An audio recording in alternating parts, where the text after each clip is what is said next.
Ramona Patterson, good morning. Welcome to the Living Undeterred podcast. Thanks, Jeffrey. It's good to see you again. Yeah, I like doing these shows with people I already have a relationship with, but I also like doing shows with complete strangers I've never met.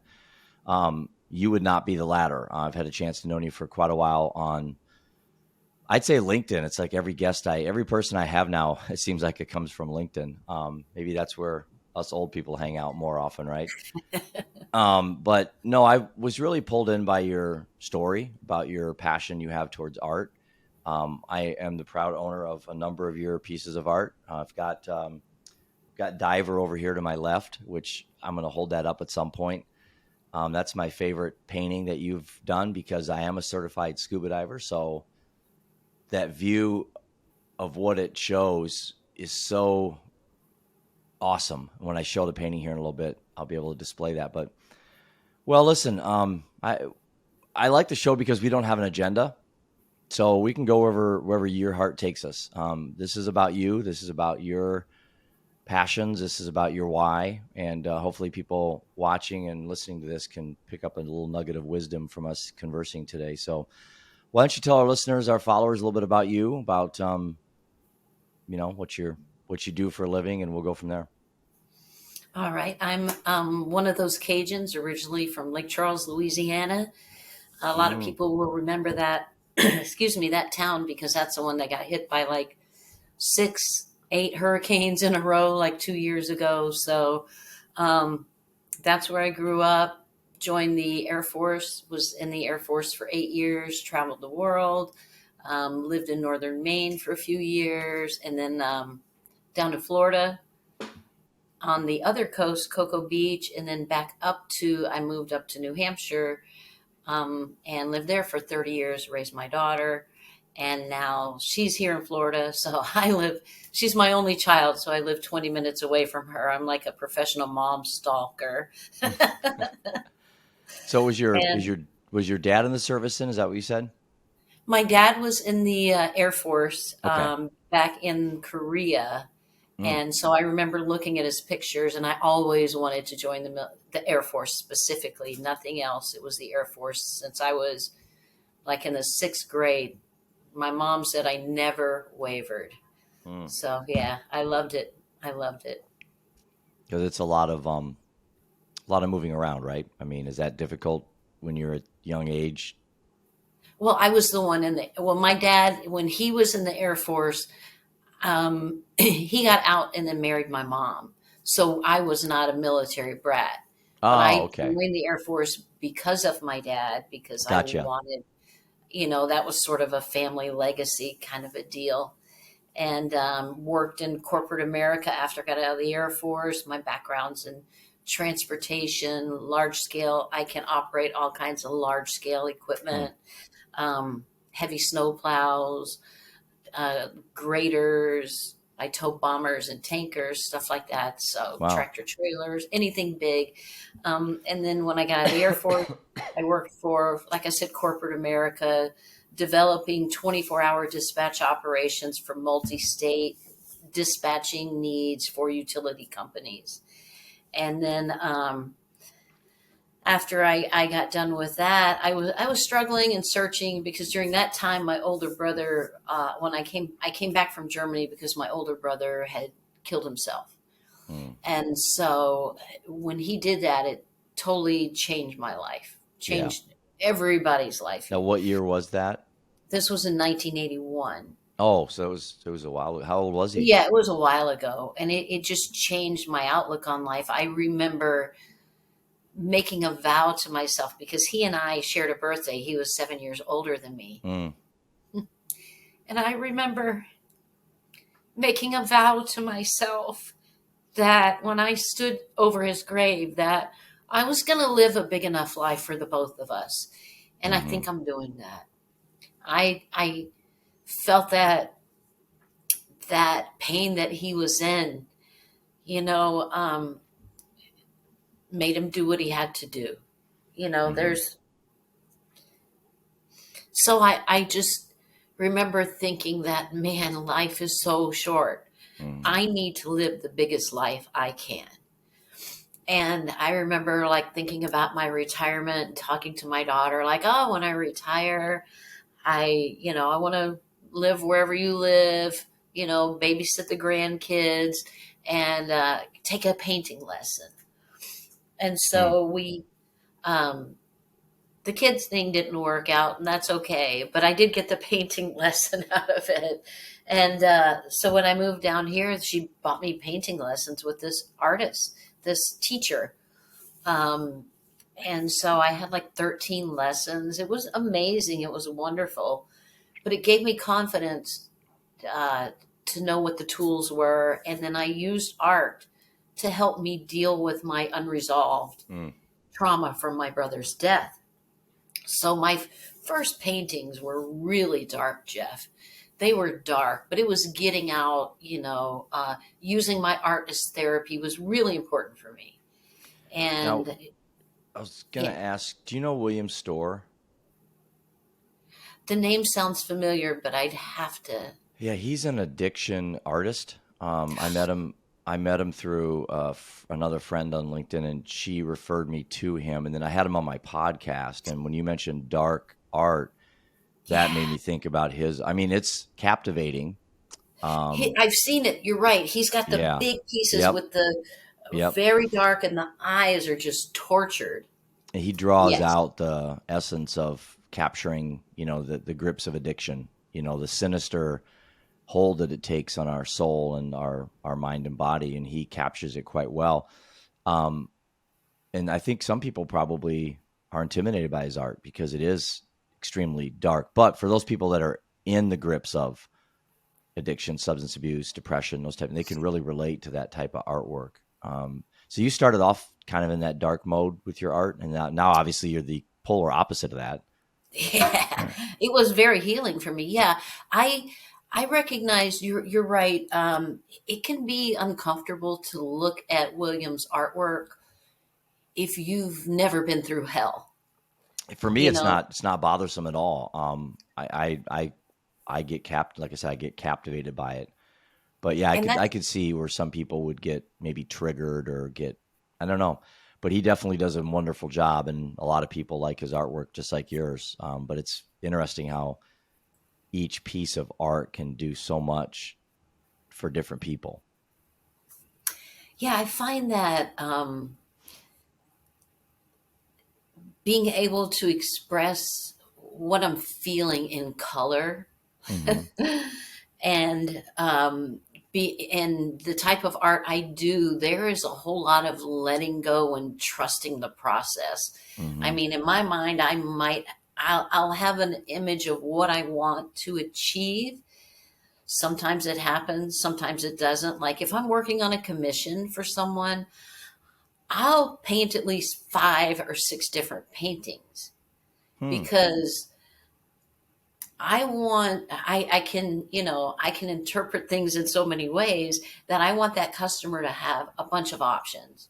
Hmm. And, and if they don't choose one of the ones that I've painted, that's just inventory. That just becomes inventory. It's not like it's ever wasted.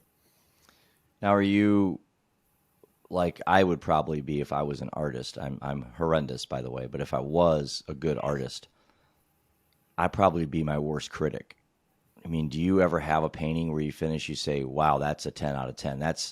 I can't do any better than that. Or are you like a lot of people who are, in the arts, whether it's writing or drawing or painting, they're highly critical of their work and they're really never satisfied. Do you reach a point sometimes where you say, wow, it's pretty damn good? Yeah, actually, I felt that way about Diver and Carnation. Yep. You have Which Carnation too. I have both. Yeah. Yeah, yeah, I felt that way about those. Like, I was like, oh, dang, this turned out even better than I thought. And then it's funny, there's a hallway right next to my bathroom that's perpendicular. Oh, Diver's so big. Um, wow. yeah. So See, that's, I feel that's under the yeah. water looking up at the fish. I'm making up stuff as we go. So I have my microphone in one hand and Diver in the other. But yeah, so if you read the back of this, it says Created in July 2020, this piece was an insight into what divers must experience when they are underwater. Looking up, they see the light from the sun as the school of fish swarms around them. It must be a very magical experience to be in such a different world. I would agree. There's something about diving that is so therapeutic for me, and it's been a great way to kind of meditate, but without meditating. And what I mean by that is when you're underwater with other people, you are with other people, but you can't communicate. So it's like if you and I are together right now, we can talk. And if I saw something, I could say, hey, look at that. But if underwater, you can't communicate. You can point, you can do hand signals and stuff, but you're really in tune with everything around you because you're not distracted by talk. Once you start talking, you have to think about what you're going to say. You block out everything around you. You can't do that diving. And so diving's always been so just cathartic for me. And when I saw your painting, I thought, wow, I actually had an experience like that where I can remember, but it was squid and it was in Honduras. And my wife and I, years ago, we were in Rotan diving, my first trip to Rotan, which is probably one of my favorite places in the world. They have some of the best diving in the world. And it was a scene like that. It was a bright day. It was really blue, great visibility, probably 100 feet at least. And we were on our backs kind of looking up because sometimes you do that when you're diving. You lay on your back in the water. Sometimes you spin around, just try to be fun. And I looked up and I could see all these squid. They weren't very big. And they were just coming in front of us, probably, 1,000 of them, a big school of squid. I've never seen that before in my entire lifetime. And that's what that painting reminded me of, is a school of squid, swimming above me. But yeah, so it's captivating to me. And your art has a lot of those themes, whether it's the ocean or just like Avocado Planet is another one of my favorite that you did. Some of these we've donated to charity events, and some I've kept. But the reality is that art is such a great, especially if you're battling something, And I think for the artist, I want to say it's the same impact, but it's got to be very cathartic and therapeutic for you to draw, to paint, as it is for the person looking at the painting. It goes both ways.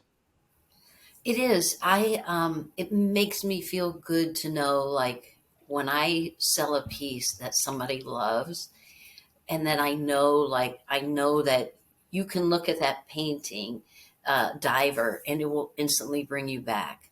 Mm-hmm. And that when you're unable to get into the ocean, you can use that to focus your meditation or something. But I get that. I feel that sense of, I'm, like when I'm riding my machine, even when I'm with a group, it is a meditative thing.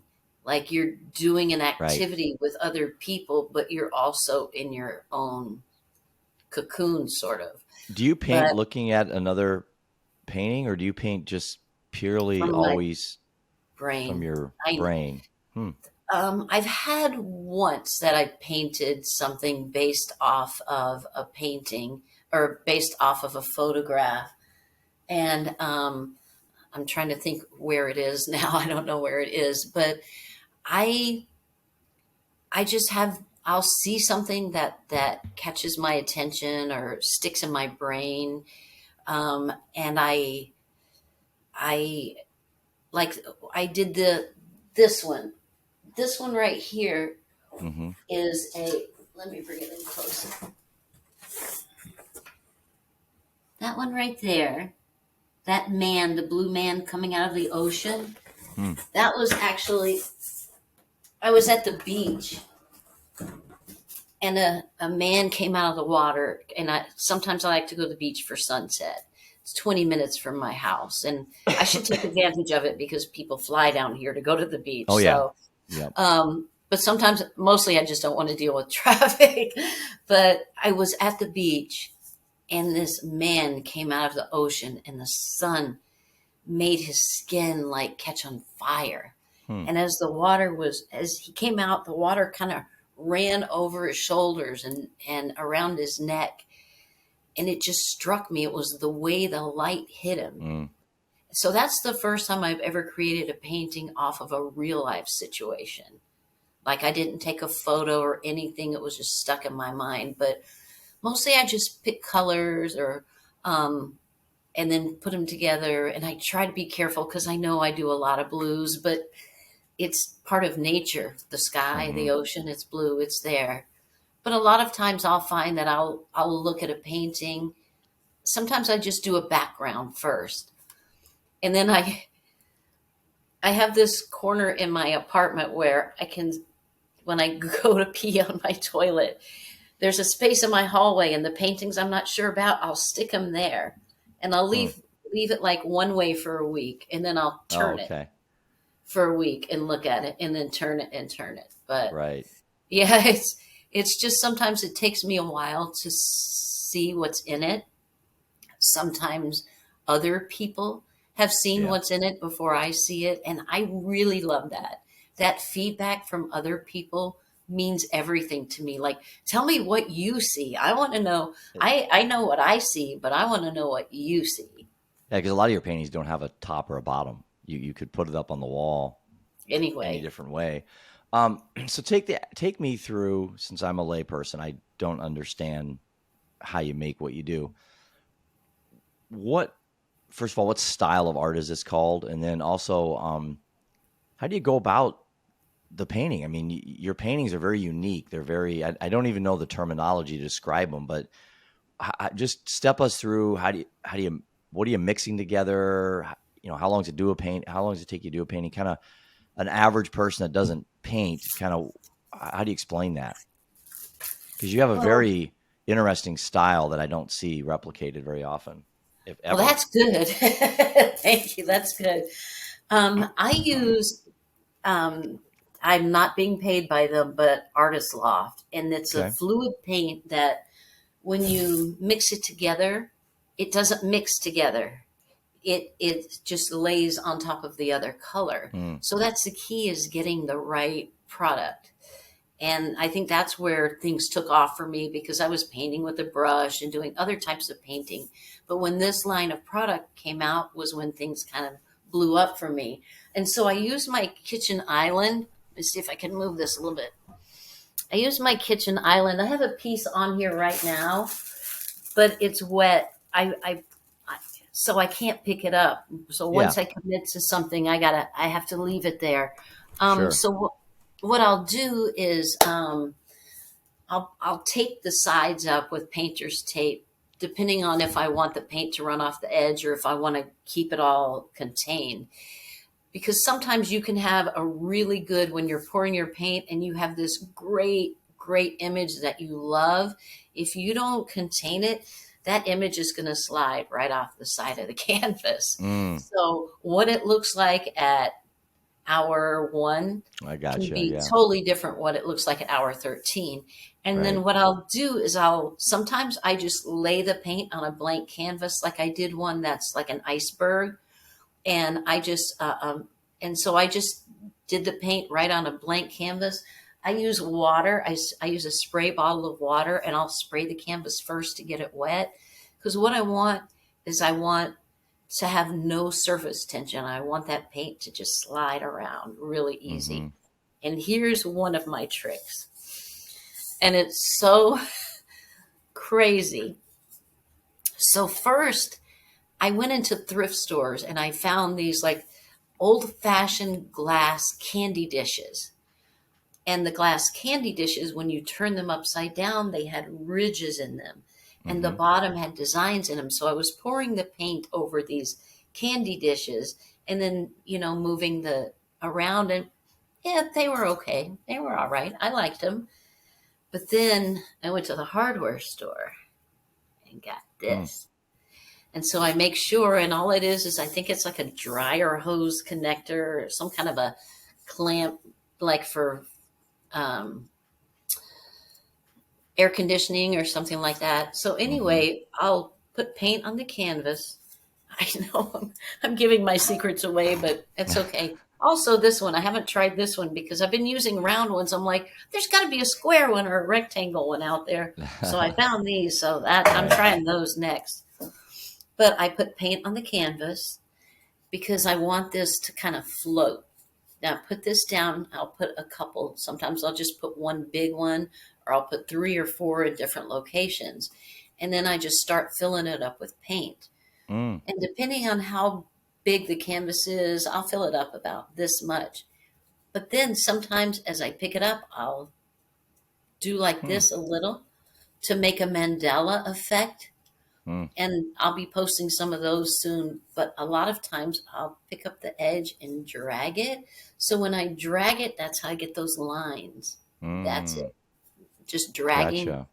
dragging a $4 tube from the hardware store, you know? Well, that's the beauty of art, the creativity part of it, you know? I mean, Mm. the only limit to your creativity is your mind, right? I mean, and sometimes, especially, there's a lot of parallels to life. It's like we overthink things, we over analyze.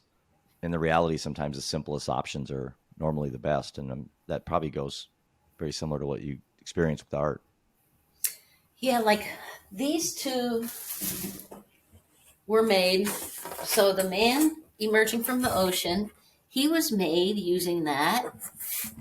And so was Carnival. The mask, that was also Mm, made. That was 3 different containers. So this was one container, this was one container, and this was another container. And I just pulled them all up in the same direction. And this mm, guy, he was 3 different containers. That was one, that was one, and that was one. So you can see his ribs from the mm, container, and mm-hmm. then his hair as the thing went along. So yeah, it's funny. Using the same tool, I got 2 entirely different looks. And I used to be, man, I was great in the military because I was great at following directions. I like to know what the rules are so I can use the rules to my advantage in a positive way. Mm-hmm. And doing this type of art really taught me to let go of all the things that really don't matter. Like that illusion of control that we think we have. Mm-hmm. It's an illusion. We don't really control anything. So that's why this art works for me because it's totally against, my rigid 20, 30 and 40-year-old self. So now that I'm in my mid 60s, it's like I'm not afraid. I'm just not Right. afraid. Reminds me of the conversations I hear about the illusions of like free will. You know, you don't really have as much freedom that you think you do. Hmm. Okay, so let's pivot to mental health advocacy because that's a big part of your story. Hmm. Why are you so? Now, I know your brother in 81 took his own life, and that probably introduced you because that's a fairly young age, 81. I know how old I was at 81, and you're a little bit older than me, so I I can was kind of, 21. yeah, so you're at an age where my son, my middle son, Ian, is 22 right now, and Roman's 19. So you're about at that age. Um, how did your brother's death propel you into this mental health advocacy? And did it happen overnight, or was it something that took a long time for you to come to grips with? Because when you share your story, people resonate with that. And that's what I find in sharing my story is Hmm. little nuggets of wisdom that we can grasp onto from somebody's, someone else's really bad situation can actually be a good thing for you when you're observing it. You don't want to live it. You don't want to be the sister of a brother that took his own life or the father of a son that overdosed with or poisoned with fentanyl or a wife that died from alcoholism. It's like, but people can learn from what we're going through. So let me go back to my original question. So what got you into mental health advocacy? And I'll leave it at that. Because after my brother died, I was trying to make sense of why. You know, the lack of a note, the way that his house was totally cleaned out. There was nothing in there to go get of his. There Were was there any, nothing. because he was around 28 then, right? 27 yet. Yeah, Was 27. there Yeah. So I any, was, like, any hint or any substance abuse issues where you guys thought, well, he's kind of struggling, or was this really out of left field? well, it was out of left field. I was stationed in Germany at the time, and I had been there almost 3 years. And Hmm. so I had told my mom and my family, look, I'm getting stationed in Europe. I don't know if I'll ever get a chance to go back. I am not going to waste my leave. I love you guys, but I'm not wasting my leave coming back home. I'm going to use my leave to travel the world. Mm. That's why I joined the military, was to see the world. I love you. You're more than welcome to come over and join me if you want. But so I missed a lot of what was going on, but I went through a lot of talk therapy, a lot of talk therapy about it because looking at what he was struggling with was a reminder of what we all struggled with in our family. And my Right. father was an alcoholic. He was a very violent man, very physical, very violent. Like he wouldn't hesitate to pick you up and body slam you, like that kind of Wow. guy. Yeah. So my brother was from my mother's first marriage. And so he never felt like we always treated him he was my older brother. We always treated him as our brother. We never, made him feel any differently because that was all we knew. He was there Right. first. He was just our Right. older brother. But Right. my dad treated him differently. Hmm. And so there were hints that he gave my mom.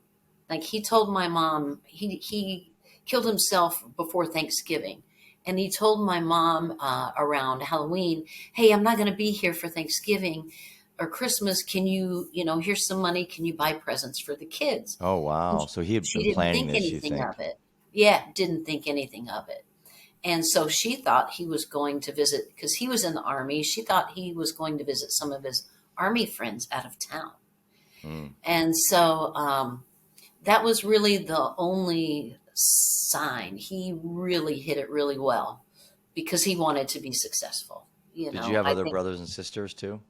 yeah, there are six of us. So How how there's how have they how have they responded to this? my older sister has substance abuse issues really bad her whole life. So uh, she made it about her.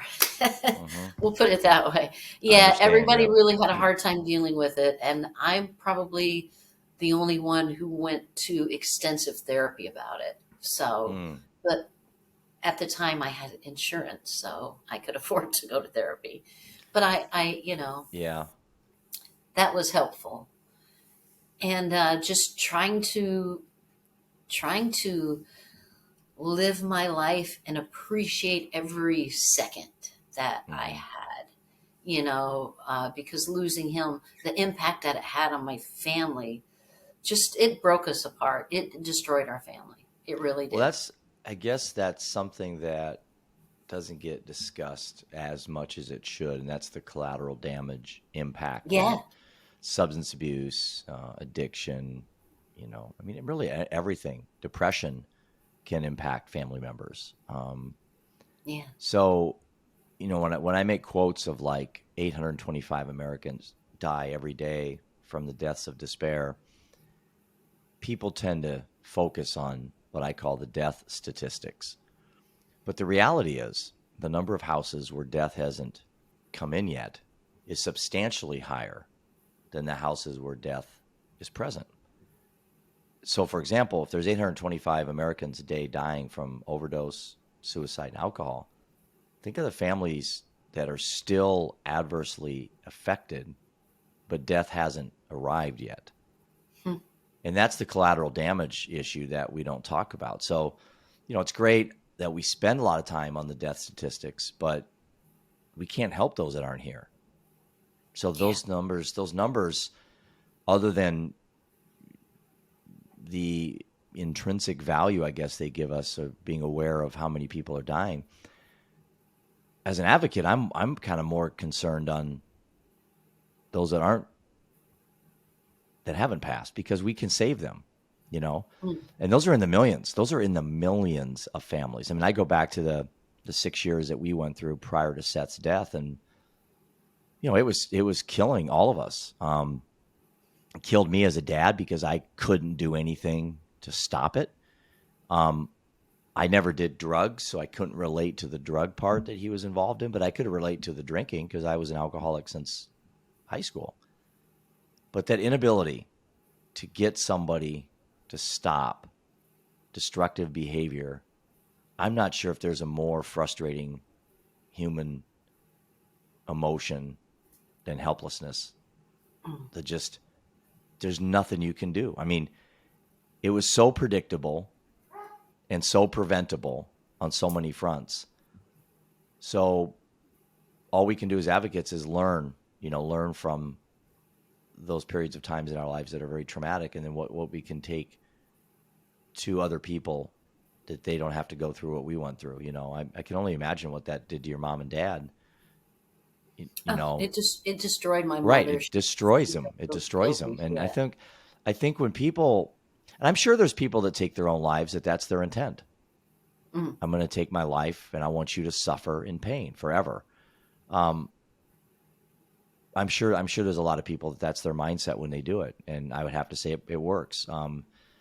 But the reality is like suicide's a very complicated thing. I think of my wife, for example, and I hate to bring this up, but I actually had someone ask me the other day at a workshop, Ramona, she sent me like a huge email, the longest email I've ever received in my life, ever. And she said, I have a question for you. And you don't have to answer if you're not comfortable. But she said, any reason why you don't talk about your wife as much as your son? And I thought to myself, wow, I've never thought of it that way. But in a way, it's like my wife took her own life through alcohol. Even though the death certificate says alcohol, it was suicide, a slow suicide, one drink at a time.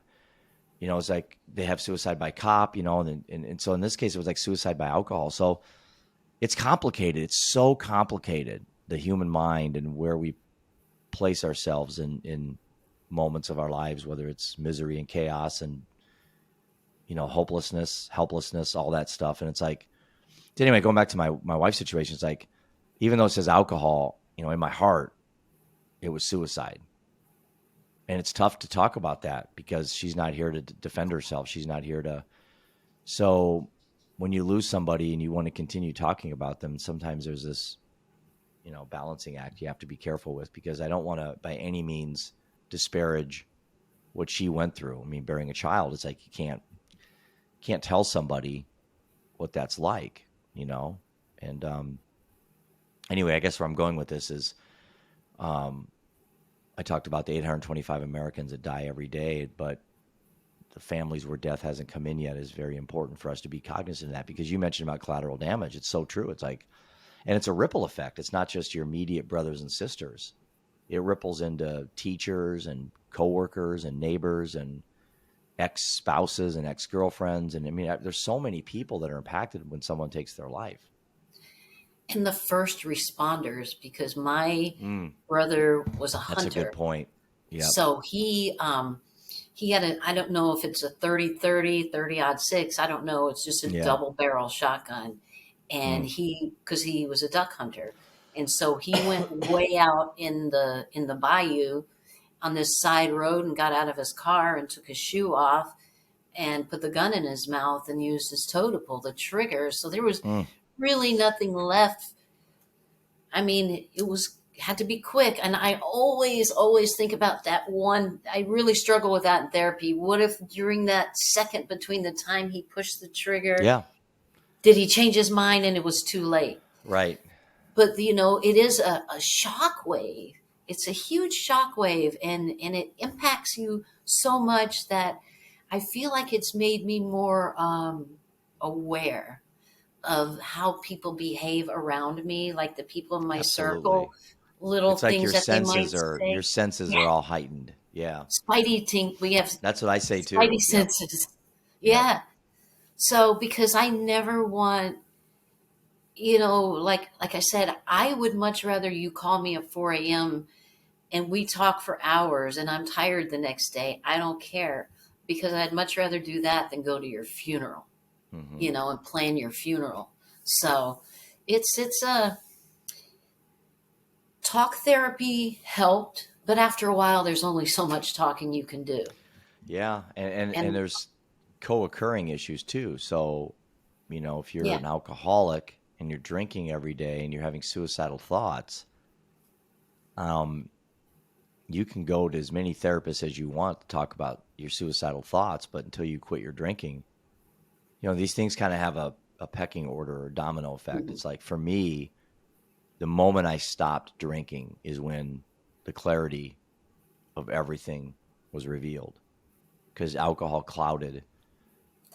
Oh yeah, clouded my ability to see what was in front of me. What was really important and what I thought was important.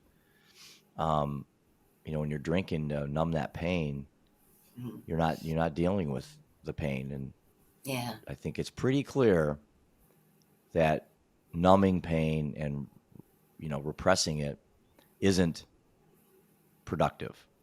I think that's pretty clear. I don't think you're going to find many people that will argue, oh, it's good to numb your pain.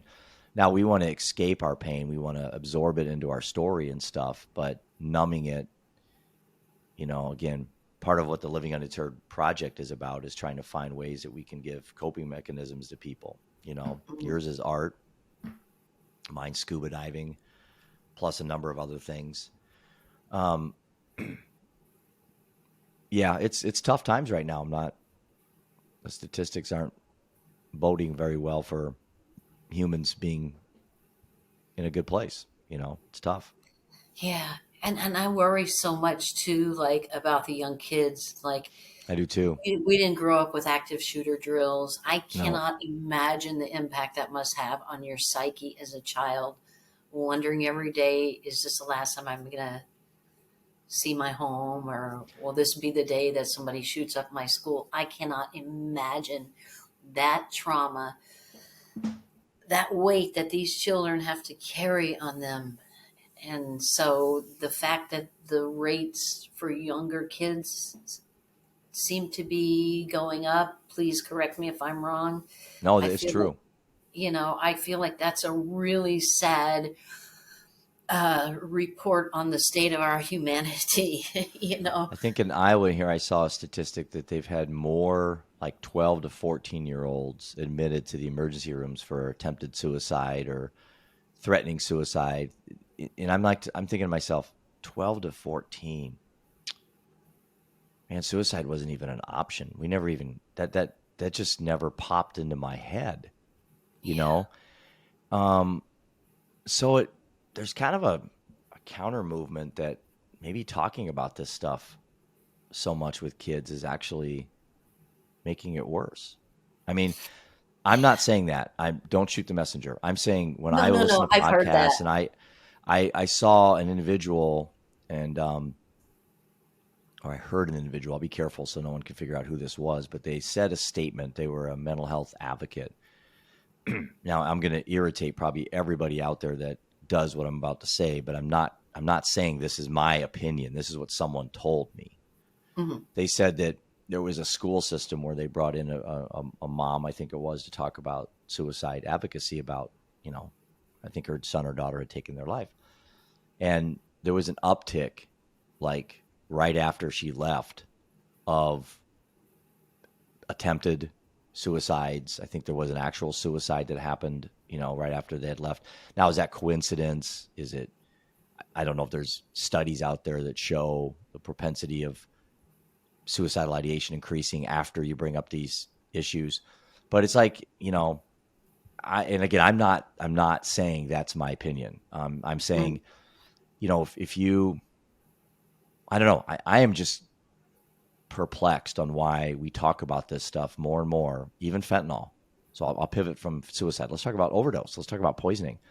We know more about fentanyl than we've ever known before. When Seth died in 2016, I couldn't spell fentanyl. I didn't know what it was.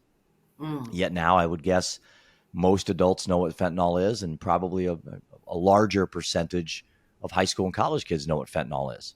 I can randomly talk to any of my friends, my son's friends, and they know what fentanyl is. But the numbers, it's not a linear relationship. Knowing more about fentanyl, or I'm sorry, inverse relationship. Knowing more about fentanyl decreases the death rates. It's not. We know more about fentanyl, the death rates are climbing. More, it's so I don't understand why. And that's my frustrations with raising awareness. And that's why I sometimes will temper advocates' enthusiasm and say, hey, we don't need more awareness. We need the numbers to start going in the other direction. And I don't know the right answer, but it seems odd to me that if you look at many things in society, the more we learn about things, it doesn't mean the better choices we're going to make. Well, I get what you say. Like you said, it's what someone else said that, oh, well, when she came in and talked to the school that It wasn't me. that, Trust me. I don't, yeah, I've never seen any study that validated that. I'm just saying that's what they one said. thing I'm really trying to do at my age, Ramona, is be open to pretty much any alternative view. And the worst thing you can do in your life, especially as you get older, is start building barriers around your ability to learn with people that agree with you all the time. Mhm. So you're just Yeah. in one big echo chamber. I like to take conventional thoughts, find out more information, challenge my own thinking. I by no means in saying that there is a evidence that demonstrates that. Quite honestly, I think just the contrary. I think these presentations are helping, but again, the statistics nonetheless are getting worse across the board in every area. So what gives? What's your thoughts on that? Well, I have two thoughts on that. The first one is Stephen King. Someone said, well, this person read a Stephen King book when a person did like a very bad crime. They did, Mm-hmm. and it was sort of like a copycat crime to something that they had read in Yep. his book. And Stephen Right. King said, like, you can't blame that on me. This person was intent on doing something. They're going to Right. do it anyway. So that, you can't put the responsibility on me. Millions of people read my books and they don't go out and do these things. So Exactly. Yep. I think that the rise that it's not, it's not leveling out. I think that it is because of what's going on the globe. We have the war in Russia. We have so many other things that are going on in the world that everyone feels that we're out of control. Like it just seems like everything's out of control. So I think for me, it's turning off the news and just focusing on Me good too. things. Me too. Turning off the news, focusing on good things, Yep. because that feeling of, oh my gosh, this is not how the world was 20 years ago. And of course you want things to change, because I don't want to be that person to put up roadblocks either. Right. I want the widest scope possible. I want to learn as much as possible. But I think that everyone feels that there's so much there's all this negative energy going on in the world, and so some people have a better they're better at Better absorbing filter. the negative Yeah. energy. Yeah. Yep. Yep. And again, it's a function of many moving parts, but the reality is, I would argue that there's more good things going on in the world There than are. there ever has been in the history of humanity. And you're right. You Um, are right, right. because that's the But you news won't see cycle. it from the mainstream media. You'll have to go find that. You have to find it. Yes, because It's not the narrative. it's not newsworthy to hear good Right. stuff.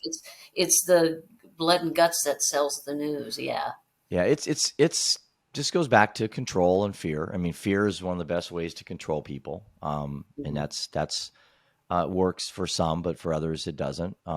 Yeah. But the goal of, and I don't even know what the media is anymore, because there really So isn't. Like when I was growing up, you had your basic, news outlets, and that's what everyone went to. Now, the media could be some blogger or some YouTuber that just spouting evil things, and that could be your media. It's really been defined differently now. And I guess the sad thing is that we kind of, as humans, gravitate towards the car wrecks. We want to see the video of the plane crash, and that's just kind of how we're wired. And I don't think that's going to change. And so you have to figure out a way to find a filter in yourself. Yeah. I'm, for me, I I'll give you a good example. Here's a filter example. I had a gambling problem for a very long time, and there was times in my 30s where I'd be in Vegas and I'd be gambling on one hand of blackjack. As much money as somebody made in a month. Which is just embarrassing to even say that. But at the time, I wasn't married, or if I was, we didn't have young kids. But I realized pretty quickly that I can't go to casinos. I just can't. And I can't go to casinos drunk. So that was, for my filter was, well, I don't want to give up drinking. So I just stopped going to casinos.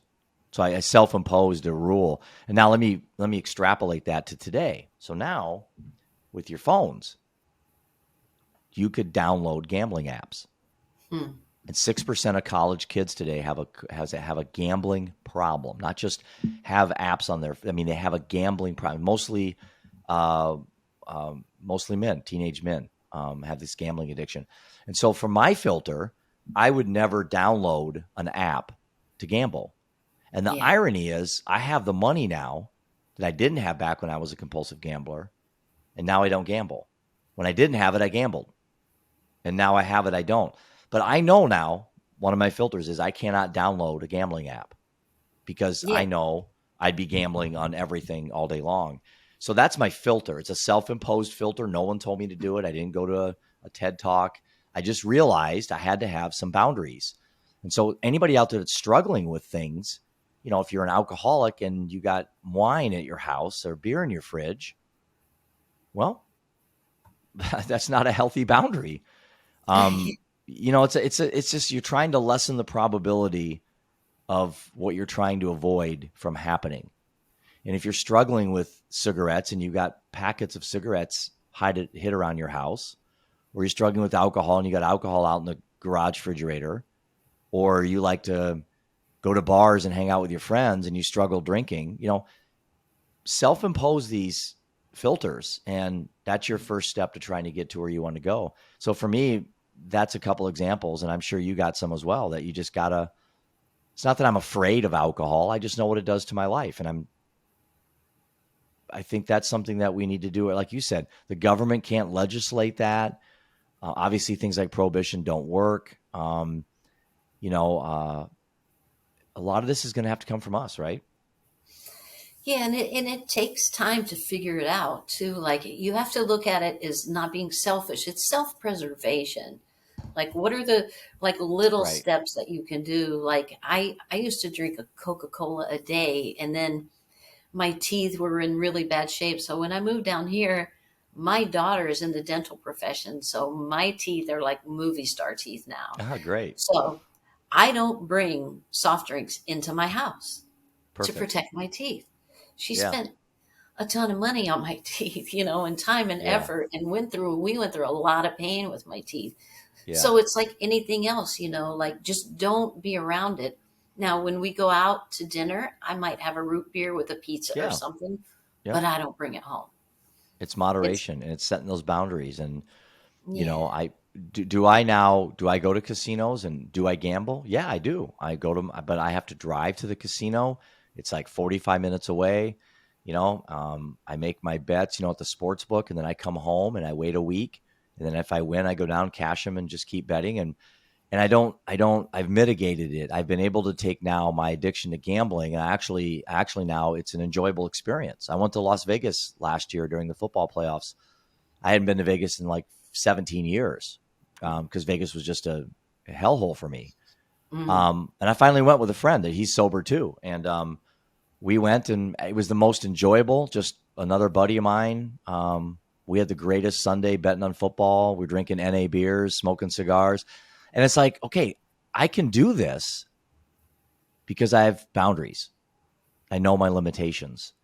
And we all have that ability. We just don't have the courage and the discipline and the determination to implement these boundaries. But we can do it. You certainly can do it. Anyone listening to this can do it. hmm My addiction to gambling was just as strong as anyone else's addiction to anything else. And I pretty much quit for a long time cold turkey, but then I went back to it gradually with my boundaries. Now, drinking's different. I don't plan on drinking. I certainly could have a drink, and I wouldn't punish myself. I really wouldn't. I don't know. I'm trying to get people that are sober to maybe look at this a little bit differently. Still remain sober, but don't look at it as. I saw All or someone the other day nothing. post something, and they said, I'm something years sober. My life changed when I gave up alcohol, and I thought to myself, no, that's not true. Your life changed when you got your life back. You didn't give up alcohol. That implies that you're sacrificing. Giving up means a sacrifice. What the hell are you sacrificing by stopping drinking? You're not sacrificing anything. So people don't give up alcohol. They get their life back. That's the way you need to look at it. Because if you say I gave up alcohol, there's an implication that still has a grip on you. That's why I Oh, don't yeah. use the word sober for me, because I'm not in a fight. I'm serious. It's I just choice. don't It's your drink. choices. Yeah. Right. I just don't drink today. But Yeah. I think there's a lot of new ways we can look at some of these things.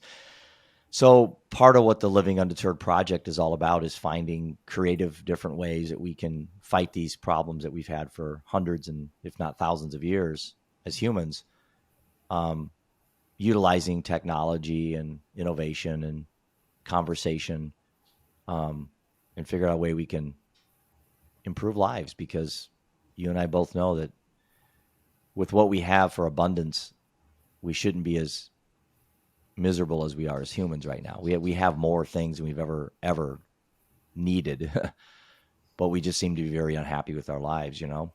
Yeah. It's a shame too. And I feel that when you're in the middle of something, of an addiction or something that you're doing that's harmful to yourself that you really shouldn't be doing, the boundaries, when you're going Yeah, beyond your boundaries and doing things, if you're feeling uncomfortable about something, that's probably a signal you shouldn't be doing it. yeah. You know, that Your for body's sure. pretty smart, Yeah. But well, listen, that was a fast hour almost. Really appreciate the conversation. How do people? So let's wrap this up with talking about how they can reach you personally, like on LinkedIn or Facebook. How do they reach your business, and how can people learn more about your art? And best yet, how can people buy your art? And I would highly suggest, you have small pieces, you have large pieces, Mhm. but like I said, as a proud owner of like 6 different pieces of your artwork, I can say that they are very inspiring to me, and I'd like to see more houses, your paintings on the walls of many houses throughout the world. Thank you. Well, I'm here on LinkedIn. I'm not on Facebook. I don't know if I'll ever go on Facebook. I have some some No, I think you're relatives. smart. Yeah, it's too much technology for me. So LinkedIn, but I am working with the Real Create Studios and working on a web page. So that should Mm, be coming up in a week or two. And it's going to be a portfolio only web page where people can go to see my work. But,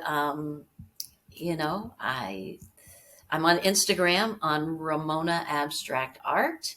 So basically, what I post is I'm trying to keep my message the same across all the platforms that I do use. So what I post on LinkedIn is the same thing that I post on Instagram. So if you're not on Instagram and you're only on LinkedIn, you're not missing anything different. I hmm post the same thing on both places. So my message is consistent. Oh, yeah. Well, you're a warm and beautiful soul, and it's been an honor to have this conversation with you. Thank you, Jeffrey. It's great to see you. Yeah, you as well, and keep living undeterred, but I know you will. So I will. thanks for being on Thank the you. show. I really appreciate it.